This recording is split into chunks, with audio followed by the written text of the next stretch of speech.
Well, not surprising, the Chicago Wolves got off to a bit of a slow start this year. A number of first-year pros on the team, players like Felix Under Sorum, Bradley Nadeau, Scott Morrow, and others playing their first year of pro hockey and obviously in a tough league in the AHL. But lately, it's been a different story. In fact, the Wolves have been red hot recently. They've won four straight after a big win today and are 9 of 12 as well. So they are playing great hockey, and I'm delighted, as always, the middle of the month, it's time to talk about Chicago Wolves.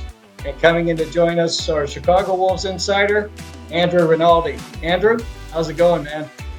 It's going great, Tom. Thanks once again for having me on. Always love talking some Wolves hockey with you.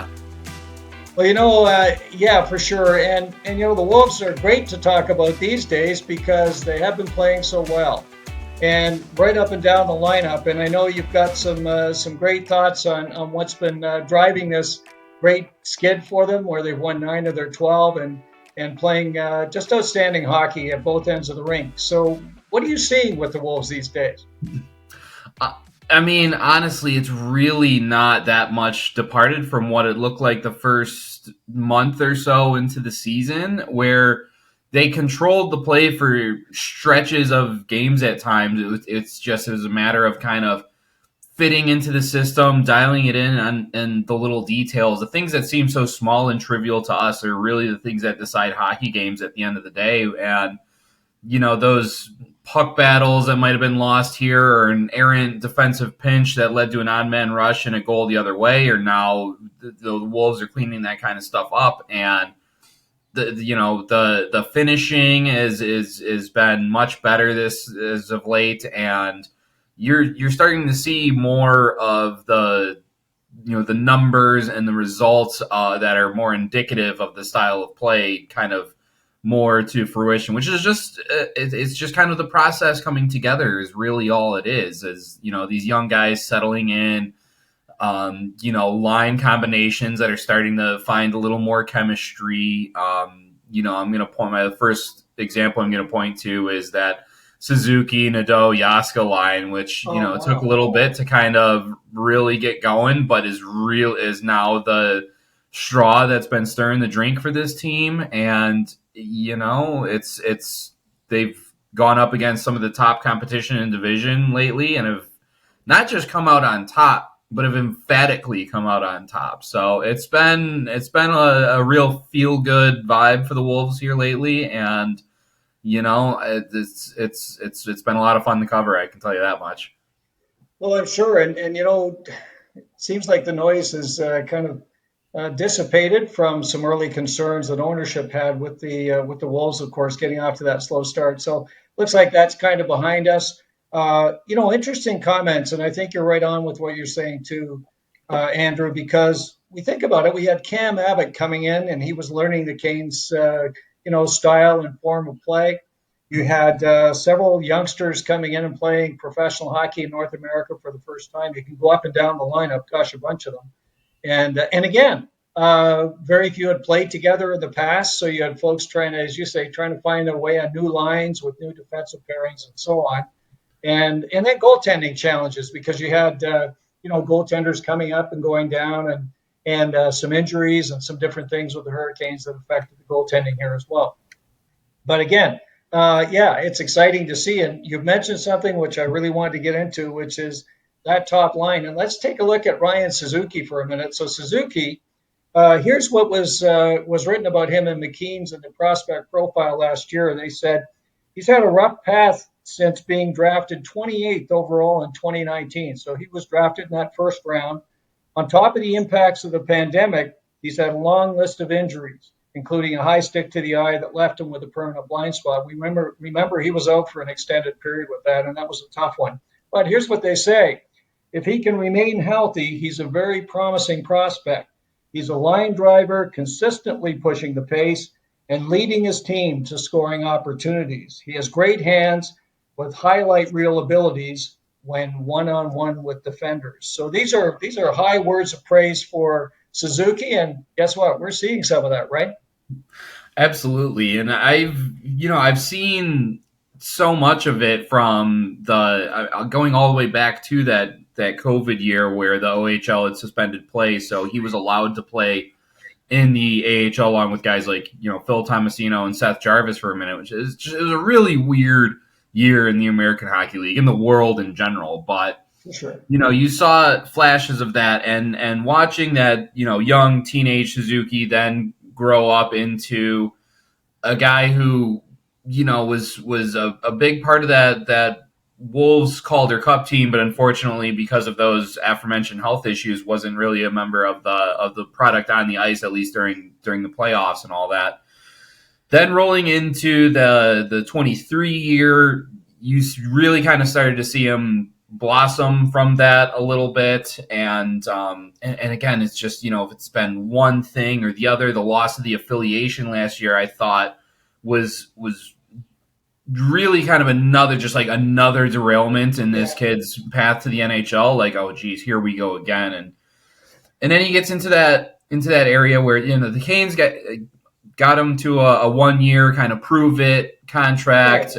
He had to pass through waivers just to get to Chicago, and here he is, and it could have been so easy for this kid to just be like, well, woe is me and all that, and hang your head down. Here you are. You're the only kid in your draft class in the first round who hasn't played any NHL games, and right. You're watching your brother up there in Montreal just being adored by all the fans, and just it's been just a string of bad luck to really kind of lead him to where he is, and after game one, I was able to just get a chat with him and be like, what's this fight been like? And to see, his spirit wasn't really down in the dumps or anything. He was excited to be back in Chicago. He was in just to get back to playing the game of hockey. And now he's got structure. He's got his health, and you're seeing him really kind of, I said blossoming before, but even to another level, really, at this point, he's been driving that top line, not just offensively, but defensively, man. He's been, I don't think he gets enough credit for what he brings on that defensive side of the game. I know, we throw around that whole 200-foot player guy, seems kind of left and right, but this guy embodies that.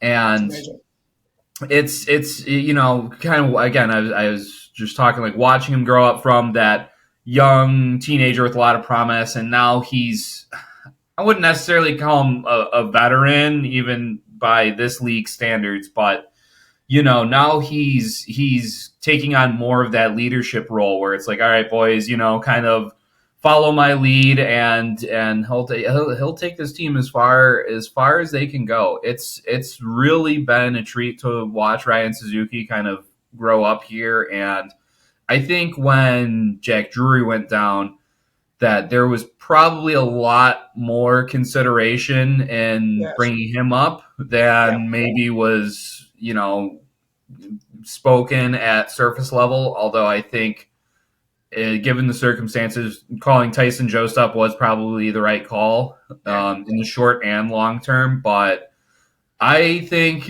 if Suzuki keeps this up, there's going to be a lot more difficult conversations for Carolina here, especially, with that 1 year contract. It's like, okay, what are we going to do with this kid? It's not a bad position for an organization to be in, to have to make those difficult decisions. Well, Suzuki, obviously the Canes are in desperate need of depth at center ice. They really have not drafted big center prospects in recent years, and so it puts him in a good position. And I think that's one of the reasons they re-upped him in the offseason again. But I saw him last year in the prospect showcase, and he just undressed the goalie on 2 or 3 shootout goals and breakaways that he had and so on. His skill level's off the charts, but he's doing well. He's got 21 points in 23 games. Now he scored again today. So he's definitely showing the promise that the Canes had for him. And if he stays healthy, as you say, and working on a line with the likes of Juha Jaska and, of course, Bradley Nadeau, you've got a couple of guys that can really get it done. Nadeau, who's headed off to join Team Canada, of course, for the junior tourney starting here shortly. Man, he's been amazing. Here's what McKean said about Nadeau, and this is kind of funny. They said you could give Nadeau the nickname Mr. Coast to Coast, both for his extreme continental crisscrossing over the past few seasons, as well as his ability to make highlight reel plays in transition. This guy is just something else. And again, he's a player that when you've seen him, there's so many highlights, and I've got some great ones that we'll be talking about. He's a guy that he just makes super plays. Whether it's setting up somebody else or that wicked shot that he has, he's got that booming slap shot that he just beats goalies on regularly. He's really finding his way now as well. Absolutely, and I think there's really not a much better compliment than to have a guy like Ryan Suzuki centering his wing, and I mean just to be able to set him up in ways that not a lot of guys at this level can, and again to kind of show him the ropes of what it takes to be a successful professional hockey player. Suzuki has been around championship teams here in Chicago. And, those habits that he learns from, the Podorowskis and the Nasons of that 22 team, he now is transitioning as a leader to lead on the Bradley Nadeau. And what really surprised me kind of is, I was well and familiar with his shot and everything coming in. But I think just kind of the dynamic of that top line and just between all three forwards I watched a beautiful goal against Grand Rapids the other night where Suzuki setting Nadeau up, and I'm like, all right, here he is. He's going to wire this one home, and instead he feeds Ty Smith over for the back door, and it was a piece of art. Yes. And those kind of plays that weren't necessarily being made, and maybe sometimes coaches might lament at like the one extra pass, whatever, but it's as long as the puck's going in, it's all good. But you're seeing these guys so much more confidence with the puck. And I mean, it was the first month of the season was just so timid. They'd be in shooting areas and then they'd be looking off for our pass, or just not having that kind of confidence, where now you're seeing them and Nadeau's just ripping them, and it's been a lot of fun to watch. There's certainly, he's got, just like any young player, things to work on, things to improve in, but at this level where he can get is just, top line minutes, power play time, throwing a little bit of penalty killing here and there. He gets those opportunities to work on just any and all areas of his game. And that's just, and going over and having the opportunity to play for the country on your jersey probably isn't too bad for him either. So it's going to sting in Chicago not having him around for a little bit, but you know what? I think the kid's going to be just fine.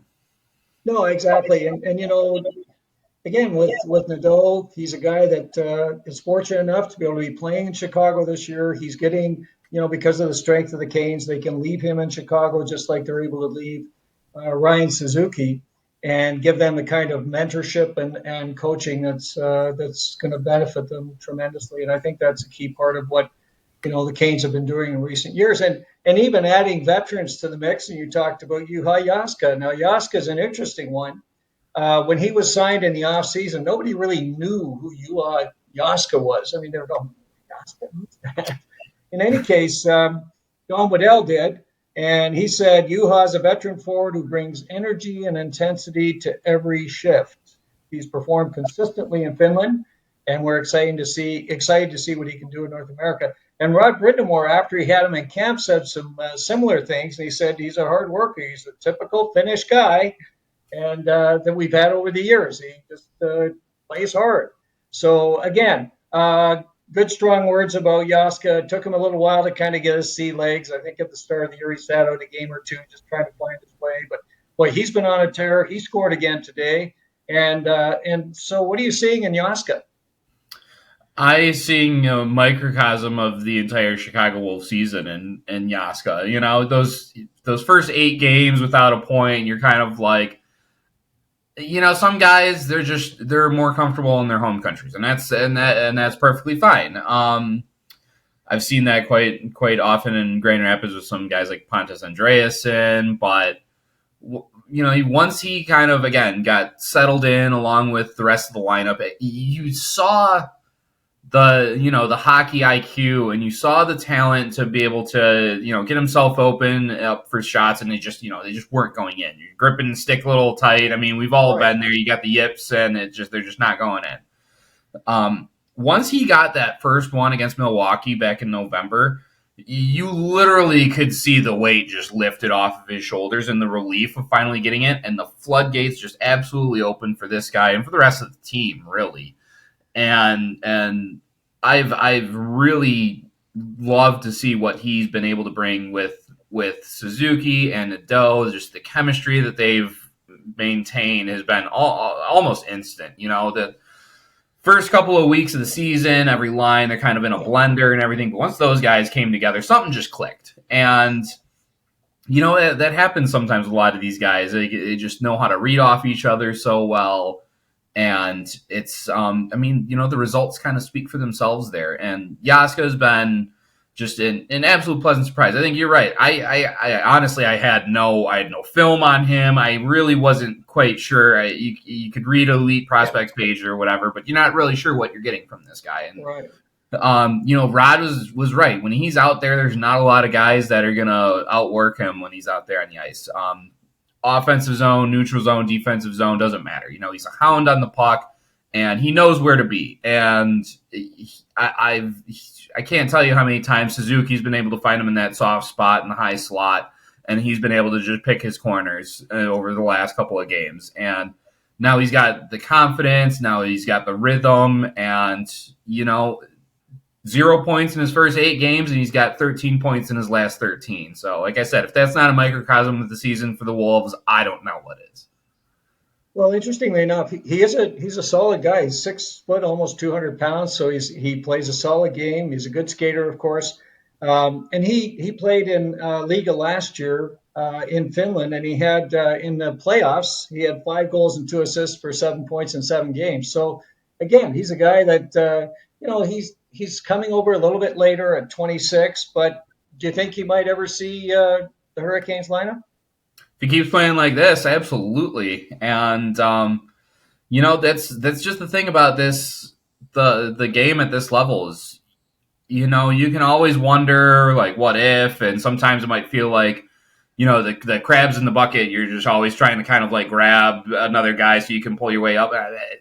You just kind of got to play your game. You never know when the opportunity is going to come, when the call is gonna arrive, and even if it's not, Carolina, there could be a scout for St. Louis watching that game that's like, hey, we really like what this guy is bringing. Let's bring him over and see what he can bring to our club. There's 32 franchises in this league, and each one of them always has there's shifting parts constantly, and you never know when that chance is going to get. So, those first 8 games, again, it could have been really easy for him to be like, oh, well, this is kind of a bust. I know that there's, a spot waiting for me back home in Finland, so here we go. But this guy, kept his nose down to the grindstone, and I guarantee you that management is looking at that like, this guy didn't give up. He's now become just such an important part of this team and its success moving forward. And, if we need that kind of jolt in the locker room, it's great that we have that in our organization. We can bring him up, and his kind of style of play is the one that's going to be able to complement whatever line he's on, whether you need him to produce points, as he's done in the top line here. You need him to grind it out in the corners in front of the net on the bottom 6. He can do that too. So it's, he's versatile, and like I said, all it takes is just that one phone call. It can change your entire career. So as long as he keeps playing the way he has, I see, I could definitely see a handful of games in the NHL for him. Well, that's great, and it's good to get some information on Jaska. As I said, a lot of folks don't really know much about him, so thanks for that. Thanks for that update as well, Andrew. Talking about the upcoming World Junior Tournament, of course, there's another Chicago Wolf making his way, and he'll be playing for Sweden. That's Felix Under Sorum. Now, Felix Under Sorum, of course, is the darling of many Canes fans, and they think he's going to be something special. And of course, Rod Brindamore, very excited with what he saw initially with Unger Sorum. In fact, last year, he was very strong in camp and looked like he might stick around for a while. But here's a guy that is still very young, obviously under 20 years old. I think he's 19 right now. Unger Sorum is a guy that the challenge with him has been that, again, they've been trying to move him to center ice. They've been trying some different things with him simply because he sees the ice so well and he has such a high hockey IQ that they think this is the kind of guy that they can really grow and help develop as a center because that's an area of need for the Canes. It's interesting what McKean said about Unger Sorum. He's a highly entertaining player, and that's for darn sure. If you watch Unger Sorum, he is that.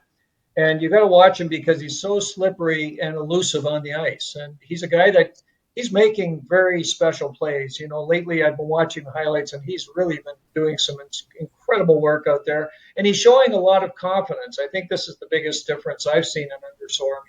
He's picking up the puck in the O zone, and he'll carry it around the net. He'll carry it out in front of the net. He'll take it to the side. He'll do all kinds of things with it. And he's not just dishing it off, trying to get rid of the puck as quick as he can. He's trying to hold on and find that open player. And so I've been really excited about Unger Sorum. What are you seeing? It was a work in progress for him. It's one thing already to come over from Europe to adapt to a new style, especially as a young player as him. It's a completely other thing on top of it to kind of be thrown to the wolves, no pun intended, and learning the center position on the fly on top of it. Yes. And so it's, it was always going to be a bit of a project for him. But again, same thing. You're starting to see, you were right, just kind of the confidence in the plays that he's making with the puck. And again, this is not just kind of a throwaway league. These are grown men that he's going up against as a 19-year-old. It's going to be difficult. It's going to be a slog at times, and for those first few weeks of the season, it definitely was for him. And I think he hit the scene so hard with that preseason last year that I think kind of Canes fans might have thought that he was going to blow the doors down in this league, and those who might not be quite as familiar don't. It's a hard league to establish yourself in. It's another hard league to sustain success in, especially as these young players that are just learning kind of the routines of professional hockey day in, day out. It's so detail oriented. It can be overwhelming at times, but Unger Sorum has certainly impressed just the way that he's been able to maintain. Again, there's a lot of young players out there that again can just kind of throw it away and not bring it every single night. And I think he's got 5 points over the last 7 games he played before he's ended up joining Team Sweden there. So, again, this is another one of those, you're starting to see the numbers reflect more of what he's been able to bring onto the ice. And, there's growing pains here and there. Absolutely. That's for sure. But, right. I agree with you. I really like his patience with the puck, which is, for someone at 19 years old to not immediately, gasp at the 6'3", 220-pound defender that's coming down on you on the boards, it's impressive. And, to be able to hold on to that, to have the patience to, wait for the space to open up. And it's a truly special trait in a player. And, it's paying dividends for the Wolves and for Unger Sorum as well. It's going to continue to, you're going to have his good nights and his bad nights. He's going to continue to learn the center position on the fly, and especially the defensive aspect of it it's so much of the game versus, playing as a winger. I think you get a little more leeway, defensively, but at the same time, again, he's in that kind of position where he's going to have ample opportunities to learn, to grow. And with the skill set that he has, it's all just kind of being molded into this version of this player that Carolina and Chicago are gonna eventually kind of see, I think, pay pretty big dividends as we get here into the dog days of the season. But That's after the World Junior Championships, of course, because he's Well, going to be away. and at the World Juniors, he's going to have a leadership role for his team, and again, I think that's going to be exciting to watch, and it'll be fun to see how both he and Nadeau fare against some of the young talent that's out there, same age as theirs, some of the top players in the world under 20. So it's going to be a lot of fun to check that out. One other thing I was just going to mention about Unger Sorum, and this has been commented a number of times. McKean's mentioned this as well. He's got to put some weight on. He's a little bit stick thin, so he's got to bulk up a little bit, become a little sturdier on his skates. But he's a guy that's all in due course, and with his skill set, for sure, he's got a high ceiling, and I think the Canes are doing it right, giving him a chance to come over at a young age to play in Chicago, as you mentioned, Andrew, to get that, just get a feel of it, right? And you're going to have your ups and downs. It's going to be a challenge. It's a long season for these guys. So, again, we'll just keep an eye on Unger Sorum, and it's great to see that he's starting to have some success right now, for sure.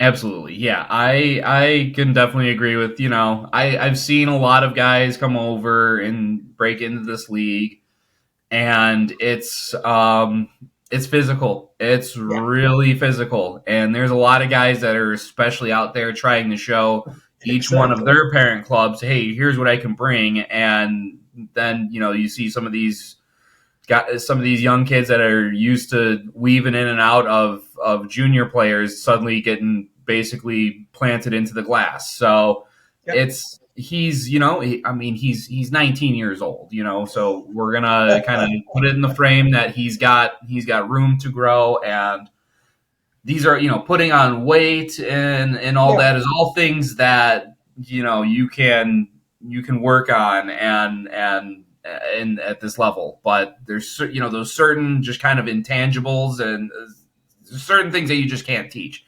And I think kind of his hockey IQ is one of those that's just like, you can coach up all these other things, but that's something that I think Carolina knows that they got a special player in there. And I'm excited to see what kind of player he can grow into. Well, it's interesting. You mentioned 19 years old. There are a couple of other 19-year-olds. Of course, Bradley Nadeau is 19, and so too is Gleb Trikozov. So, these are young players coming over and getting a chance to cut their teeth in the AHL. And as you said, rightfully, a lot of guys in that league that like to just have a shot at some of these younger studs coming in and show that they can still get it done. So all good stuff with Unger Sorum, and we're going to follow him closely. Any other forwards that are jumping out at you these days? I like that you mentioned Trikozov. As I've again, it's a young player. Again, when it comes to confidence, I think at first, maybe it can be overwhelming, and especially you're coming over from Russia and all that. It's all of a sudden there's a McDonald's at the corner of every block. It's culture shock. It really is, and it's hard to explain that to us who've been here. I've never left North America, so it's but for him, I like that he's been able to come over here into the American Hockey League, and he's, I don't want to say protected, but he's insulated where he is in the lineup. Right. He doesn't have to play every night. He doesn't have the weight of the world on his shoulders as a 19-year-old. He can kind of ease into his role on the team. And even with limited minutes, I think he's been able to kind of show what he's capable of. He had the other day, he had a strong rush to the net, which should have ended up in as a goal, but it was waved off for some kind of goalie interference thing. But at any rate, I've really liked what I've seen from him. I think he's a bit more of a long-term project here for Carolina, but this is a good way to kind of introduce him to just the life of what they're expecting over here for him. And I really like what I've seen, and that's another one where it's like I think the fruits of his labor are going to be more apparent down the road, but we'll see with them. And I really like what they're bringing. There's been another forward. I've liked more of what I've seen from him lately, but I know Noel Gunler is one Oh, okay. No, that good. Okay. that a lot of folks have had their eye on for quite a while now, and I think there's a core group of players that were kind of on the cusp of, it maybe not breaking into Carolina, but kind of breaking into the league. And Yeah. I think that kind of really got hampered by the loss of the affiliation. And, Right. Right. there's so much that had to be, said about, okay, Chicago was awful last year. Let's call a spade a spade. Yeah. But it hurt guys like Gunler and Yes. Jameson Reese and Anthony Honka Oh, yeah. of Those that guys are pretty well gone. Yes. yeah, crucial Yes. development years that are, I Yes. mean, Reese was traded away for a pittance just so he could get away from Yeah. Springfield. And He's yeah, it going was, nowhere. Jameson Reese. Yeah. yeah, it's terrible. I think he could have really been a good bottom six asset on this team. And now he's hopefully kind of can turn things around over there in the organization in Ottawa. But, Yeah. Gunler is another one where he comes over here. He starts out his career in Chicago pretty strong, I thought, and then gets kind of the ship back over to Europe treatment. Doesn't Right. quite kind of get the role. I don't think that Carolina was looking for him, and now he's come back over to Chicago, and I think he's looked strong at times, but I always preach that the most important thing for these young players to learn at this level is consistency, is those habits on and off the ice that to make you so incredibly detail oriented, because you have to be. It's every little. It's hard for Exactly. me to Yeah. put it out there, but just those ins and outs of being a professional hockey player. You have to bring it every single night. There's no nights off. You can't have a night off, and I feel at times kind of Gunler's just not all there, and it's I think he missed out on a lot of important Yeah. Yeah. development time just being involved in the organization. You're away over there in Sweden, and I get you're in contact with the team Yeah. and coaches and scouts and all that, but it's not the same No. as having Cam Abbott in your ear every single day and working with you and working with the team, working with guys that you're going to be teammates with for years. I mean, just the natural Yeah. progression of moving up from the AHL to the NHL. I'm not saying it's the end of the world for Gunler. You feel like after he made his breakout, or he came into the league at the end of 2022, kind of got a taste of that Calder Cup, became more of a piece in 23. You would have expected now, as we're heading into 2025, he would have been a bigger part of this Chicago team, and he's there and he's playing well on most nights, but it's just you got to play well every night, and it's unfortunate to see, because I think he could have been a really good piece to this team if it just a situation out of his control last year. There's not much he could have done about it. Well, it's interesting. Your comments are spot on to what I've got from McKean's as well. McKean's comments were that Noel Gunler has been a polarizing prospect that no one can agree on. So this is an interesting one. He was drafted 41st in 2020. So he was in the second round. This is a guy that was drafted quite high for the Canes because, of course, they love drafting in that second round. They've had several outstanding second rounders. We could go up and down the list. It's amazing. But here's what they also said. He has so much skill, from his elite shot to his excellent hands. But his work ethic, skating, and defensive game have been points of concern. So again, similar type of thing where, and we saw this a little bit, we saw him in the prospect showcase this year. He had a 2-goal game. He looked like he was just going to tear up the showcase, and, got off to a great start. And then, he chilled and you didn't see much of him. He kind of became invisible on the ice again. And he's the kind of guy that he has elite skills, and the Canes are going to try to bring him along. In fact, it's interesting that McKean's also said that the Hurricanes are one of the best teams to bring these kinds of players along. So if anybody's going to have an opportunity to go forward with the Hurricanes, Gunler is going to have that chance with the Hurricanes and in their farm system. So again, great words from them to give us kind of hope for Gunler. No question, he's got talent. He's a big fellow at 6'2". He can put on some weight. He'll be a big player. So he's got everything. He's got the tools.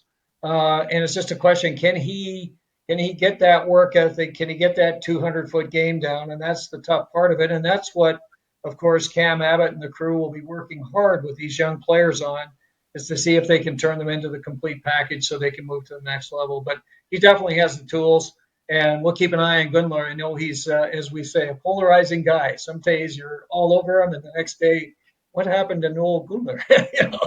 But we'll keep an eye on him. Still think he has a real shot with the Hurricanes. And again, putting him in Chicago, he's going to have the right kind of environment, and they can take their time and work with him as he should, just like you just mentioned with Gleb Trikozov as well. So again, we'll keep an eye on Gunler.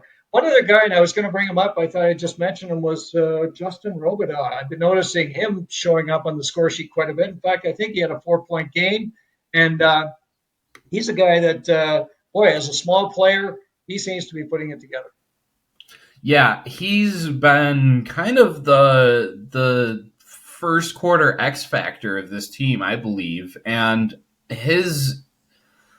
when the rest of the team was kind of struggling to figure it out offensively, Robidas was the one who was just, his motor the whole time was just like, I don't really care. I'm just going to kind of play my game, and the points kind of came naturally to him.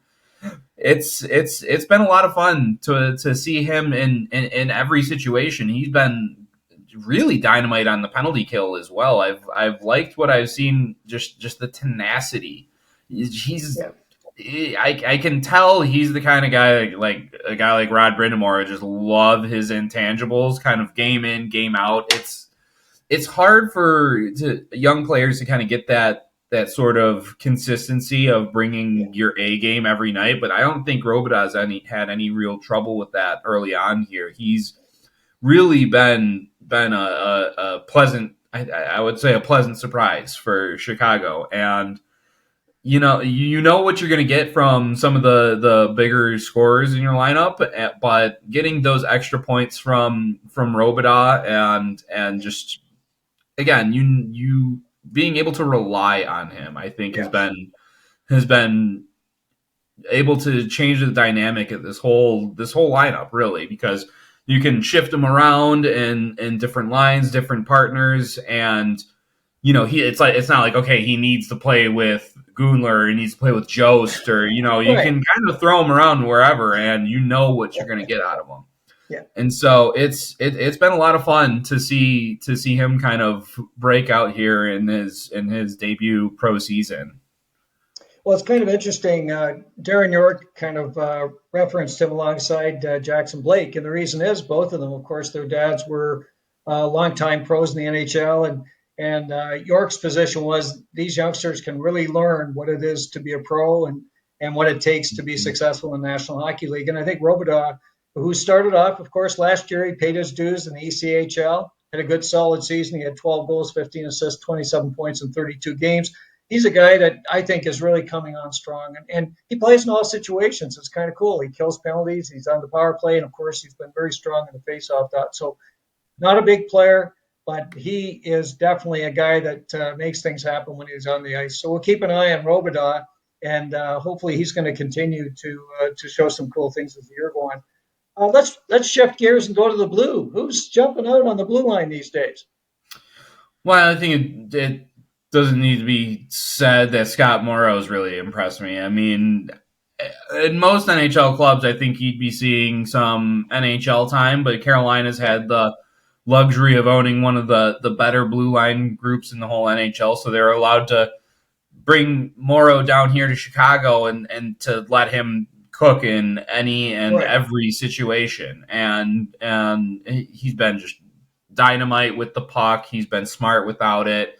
It's been a treat to be able to watch him play. But I've sung the praises a lot of Charles Alexis Legault. He's been really one of the more eye-opening players there defensively. Just he's as a big body, seeing how well he can move with the puck and without it. Domenick Fensore has also been just dynamic, and I think Canes fans are pretty well and familiar with his style and what he brings with the puck, and it was one of my favorite traits of the 22 Calder Cup championship team, just how well the blue line could move with the puck out of danger in the transition. And when Fensore can jump up on the rush, it adds a whole different dynamic to this team and how they can attack.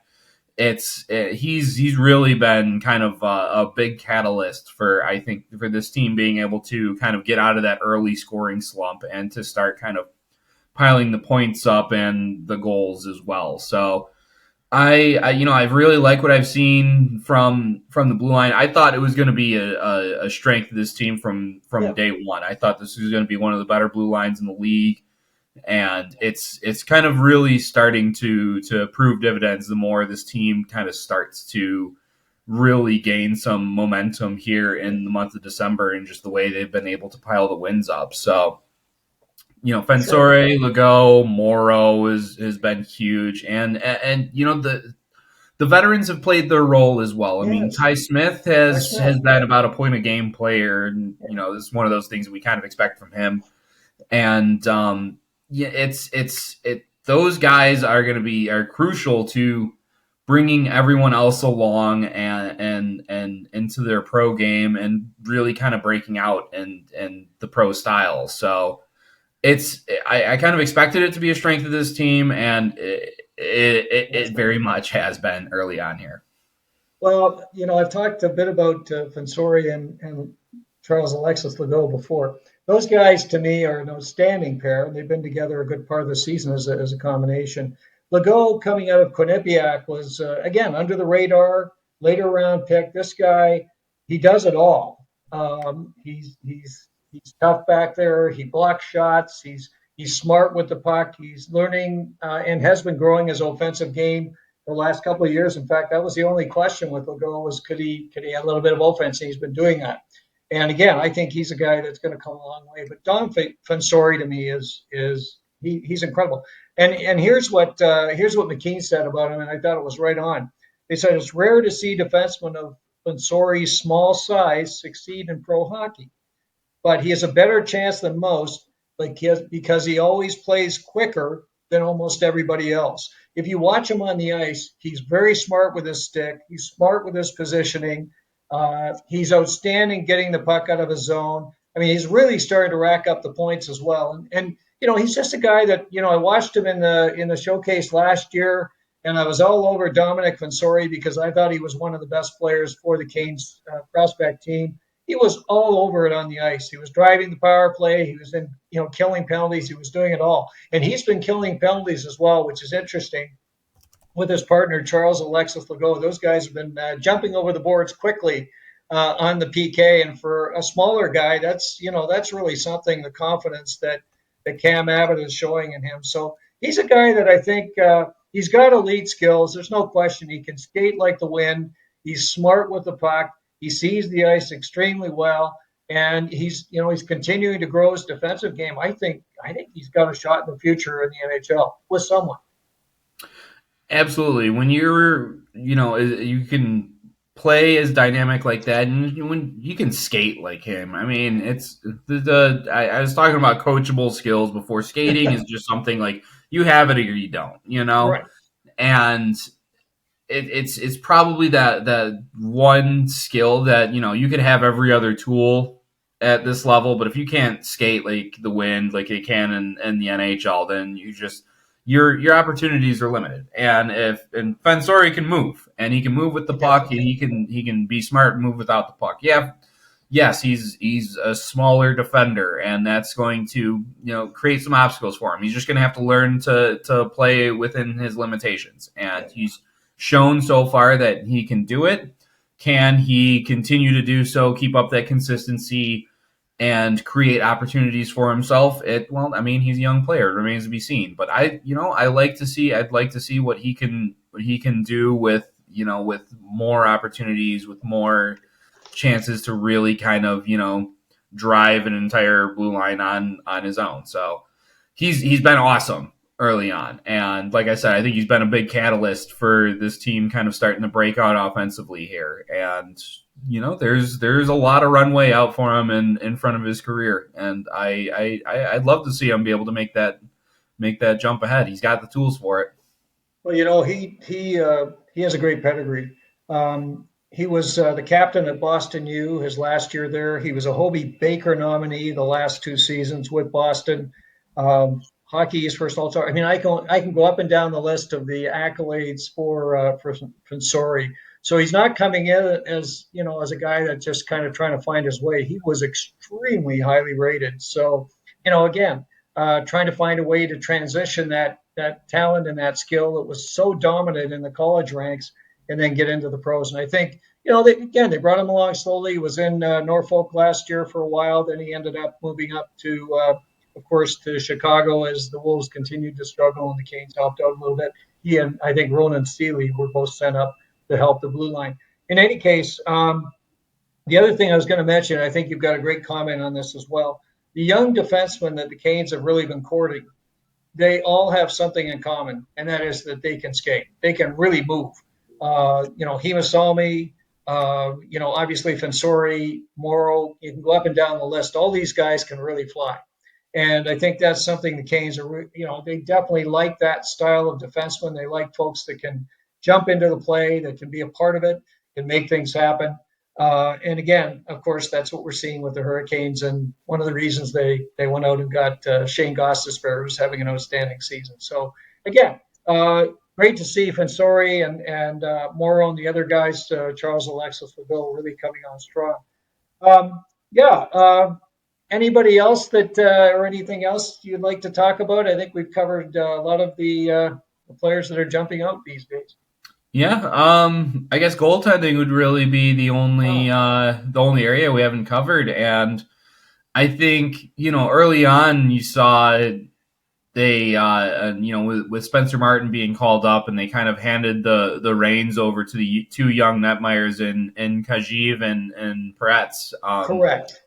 And it was just, it's like I said, it's a difficult league for a lot of these young players, and when you're kind of not letting your goalies sink or swim, but kind of letting your goalies kind of sink or swim, especially in their first pro years, it can be unforgiving. And I think for the task that was given to them, that both goaltenders played about as well as you could expect for 2 young guys like that. I do think that, and I guess the Carolina organization kind of agrees with me, that Khazheyev has kind of outshone Peretz a little bit here. You've seen the latter heading to Bloomington in an effort to kind of in the East Coast to get more playing time consistently, which is good for all parties involved. And you've seen Khazheyev take the backup role there in Chicago, which is incredibly impressive for a 19-year-old netminder. And I think the plan initially was to have him in Bloomington until they saw these couple of games and thought, okay, I think Khazheyev might be the horse a little further ahead in this race here. And now that Dustin Tokarski was signed, stabilized that net a bit, and then impressed so much that's like, okay, he's gone up to Carolina. We're going to bring Spencer Martin back down here and kind of increase his waiver window, and he's been awesome. I mean, Spencer Martin he's been about as good of it. He's about as good as an option as you can get of a goaltender here in the AHL, and he's been every bit as advertised. And he's, I've loved his, just his attitude in that.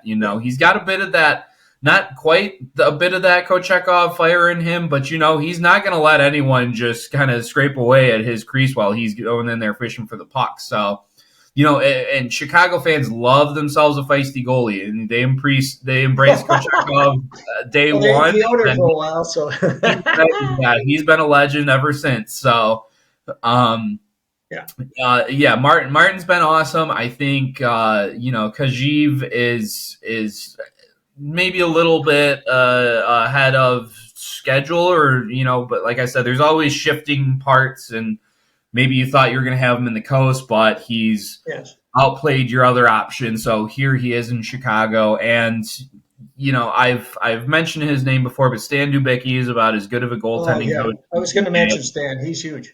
Yeah. Yep, he's obviously worked with Kochetkov and Lyon, who are now NHL mainstays. He's worked with Phoenix Copley and Jordan Binnington, and there's a ton of names on the list of great tenders that have moved through Chicago that Stan's worked with. So the guy knows his stuff, and he's worked with, like I said, with Kochetkov. He's got experience with Russian netminders who might not have the best English. So he finds a way to make it work one way or the other. So he's again, young, still very raw. Khazheyev is, but like I said with Fensore, there's a ton of runway ahead for this young kid. And I've liked what I've seen from him to start, and I think with whether it's going to be Martin or Tokarski that's going to be taking the main role long term here, I think it's better for him to kind of get his spot starts, pick his spots, work on his game, and it could blossom very, very well for this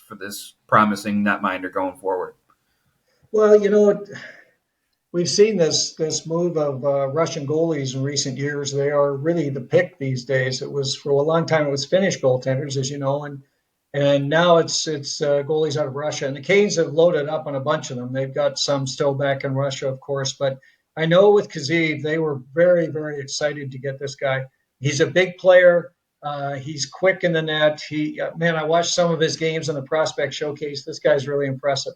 And I think you're right on with everything you're saying, Andrew. I think the opportunity here to have him with Stan Dubicki and working in the Canes, Chicago system with Abbott and the rest of the crew. And again, with some other Russians, he's got Trikozov there, so I mean he's got some partners in crime. This is great for him. He can take his time. He's working with a great professional in Spencer Martin now, and of course Dustin Tokarski was the same. This is wonderful for him, and I think much better than him going back to Bloomington. I do like Yana Pretz. He was outstanding in Quinnipiac, as we know, but I think there is a much higher ceiling for Khazheyev, and I think that's the reason the Canes are doing this. So it's great to see he's playing. It's great to see he's getting some success, and they'll take their time with him. They're going to bring him along nice and slowly, and just help him to become acclimatized to North America, to get some language skills, and continue to grow his game and follow the great coaching that he's going to have with the folks in Chicago. So right on. Glad you mentioned him. I will talk about Khazheyev any day. He is a guy that I really, really think a lot about. But there's so many great prospects, and it's delightful to have them. A lot of them playing in Chicago this year. I was on with Nick Bass recently, and there's prospects around the globe. Gosh, there's just a bunch of them. And the Canes are very rich right now with the talent that they have, and I think Chicago is going to play a huge role in this, as we know, because gosh, some of the best and brightest of the Canes prospects are playing in Chicago these days. Any other thoughts or comments today, Andrew? Anything else you're seeing happening around Chicago these days that we might want to be aware of? It's a fun and exciting team. Honestly, they're a kind of a bit ahead of schedule as much as I thought. I always hearken it back to Grand Rapids and my other beat. But Grand Rapids was in a similar situation last year where those first 2 months of the season were hard to watch. And then something kind of clicked around Christmas time, and this team just shot right up to the top of the standings. The Wolves have been on fire for about a month now, and it seems like they've been able to kind of get their stuff together. I'll keep it kind of clean here. And even quicker than that Grand Rapids team was, and you see kind of the Griffins where they're at now at the top of the standings. Chicago can make this really interesting. They had a 3 games in 3 days series with the Griffins, and they took 5 out of 6 points.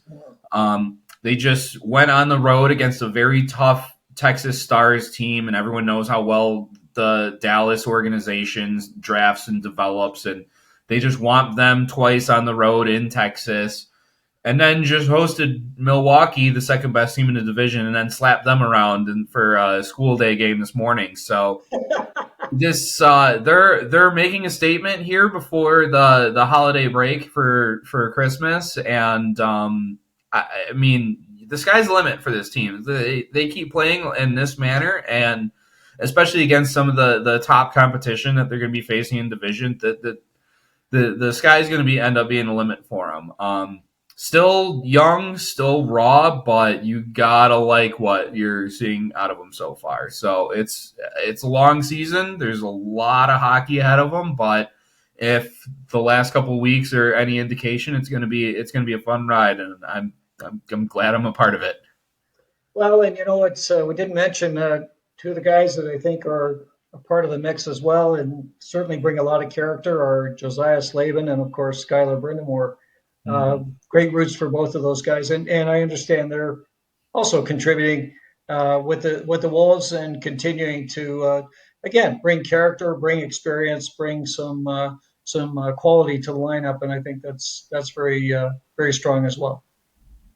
Yeah, absolutely, and I mean, Slavin had looked like a bit of a scary play out in Manitoba last month. He seems to be healthy now, and as the captain, he's kind of steering the ship. Obviously, he's got some very good bloodlines to help him along with that.